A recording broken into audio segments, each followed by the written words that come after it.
Thank you, John. Yeah, you're very welcome. We'll take any questions on this issue, and then I'll take any other outside questions at my 2 o'clock press event today.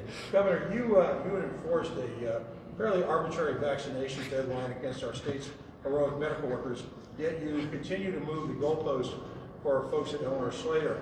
Is that fair?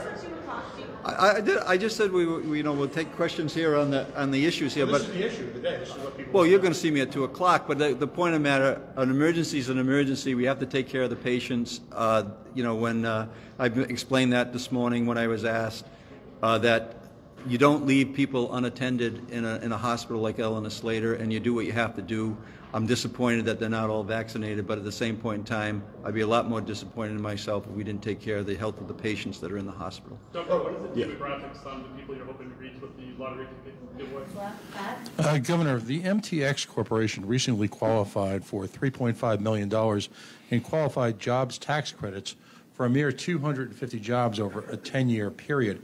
Two-part question. Number one, isn't this constant need for deal-making, and I'm not faulting my good friend Secretary Pryor for that, but isn't that, in fact, a tacit admission as to the highly failed nature of our tax collection system? And B, this need for dozens of these catch-as-catch-can programs, while all worthy in concept, shouldn't the state of Rhode Island at some point just be attempting to reduce the cost of doing business here? Well, I'm all in for reducing the cost of doing business. I've mentioned here at the mic a few times that we're preparing an article for this year's budget to talk about small business friendliness.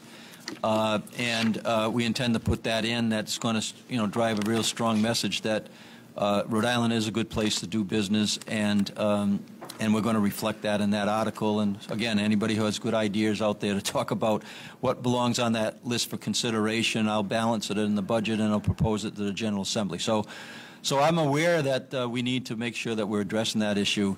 I'll let Stefan kind of detail some of the details on that issue. I'm not faulting the program per se. What I'm pointing out, though, is the need to have these constant negotiations for these type of programs reflects poorly on the method of tax collection. Shouldn't tax collection be simplified and modernized so that it's attractive for organic growth in business here? So you're asking a question that would take an economist to answer. I'm not an economist. All I can tell you is that we're going to do everything we can to support the economy in the state and then the small business issues that we're going to put on this year's in this article in this year's budgets. We'll address some of the issues you just talked about, but we can do it with both aggressive type of capture of a large company and a small company. We don't have to leave one at either end of the spectrum and say, oh, we can't do that one. So the value of that proposal, Stefan can do a sidebar on that one, when this is over. My feeling is that the economy is going to get driven by not only by working with small businesses, but also larger businesses and everything in between. And our methods of securing those, we need to be intelligent about it. And we're having some significant success right now relative to bringing in new companies, but at the same time supporting the companies that currently exist in the state.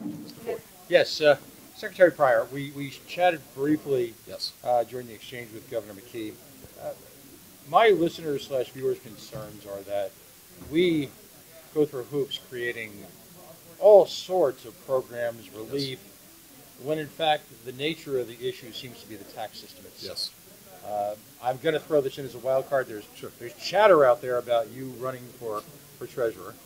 So either now or going forward, what do we do to reform tax collection in this state so that every business can work organically in a closer to free market environment so that no one has to apply for anything or create the notion that there's favoritism? Very important question, and I want to start by saying this.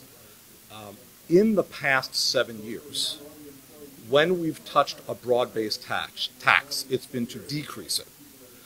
In these past 7 years, actually going back quite a bit further, when Rhode Island has dealt with issues pertaining to broad-based taxation, we've kept them steady or lowered them. And to come up with a few examples for you, we eliminated the energy tax on business altogether within these past 7 years. We lowered the corporate minimum not once but twice.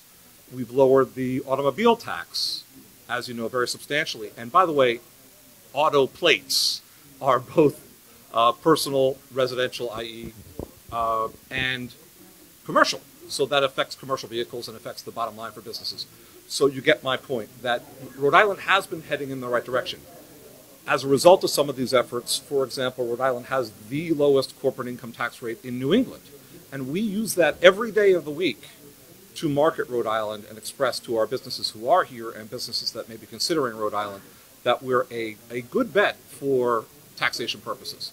Now, having said that, it is important that on a supplemental basis, we not disarm, but that we compete with other jurisdictions surrounding us that do offer more focused investments in companies that are growing. But I have to say, I agree with the premise of your question, Pat, which is that we need to keep working at making a more competitive business environment overall so that we grow more businesses in Rhode Island, bottom up, startups. We've hit an all-time record number of startups even during the pandemic. Very proud of that. So that's a good sign, but we've got to keep doing more. And you heard from Governor McKee today. We are working on a small business package, provisions of which will affect all businesses, that will be aimed at businesses' bottom lines, helping ensure that the cost of doing business in Rhode Island is low in an absolute sense, but also especially relative to other states. If I could dovetail Mr. Weldon into this for a second. A quick question.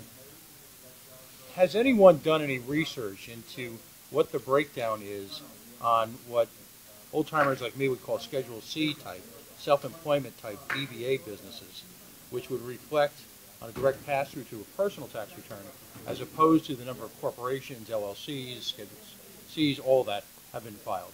Has anyone done that type of analysis? The breakdown? Right. Actually, I do think we can get you some figures on that.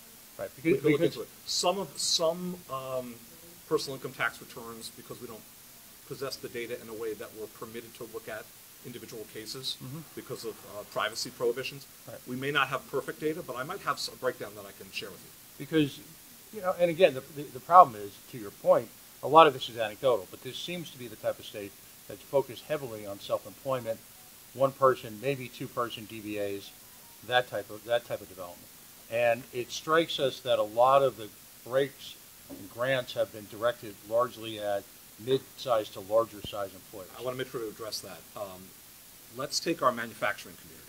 One of our priorities is growing manufacturing in Rhode Island. We were very pleased to see that in the latest jobs report. We saw an especially significant boost in manufacturing jobs, and we've restored all of the manufacturing jobs, and for that matter, construction jobs lost during the pandemic. So not every state can say that. That's one of the reasons for our overall economic strength.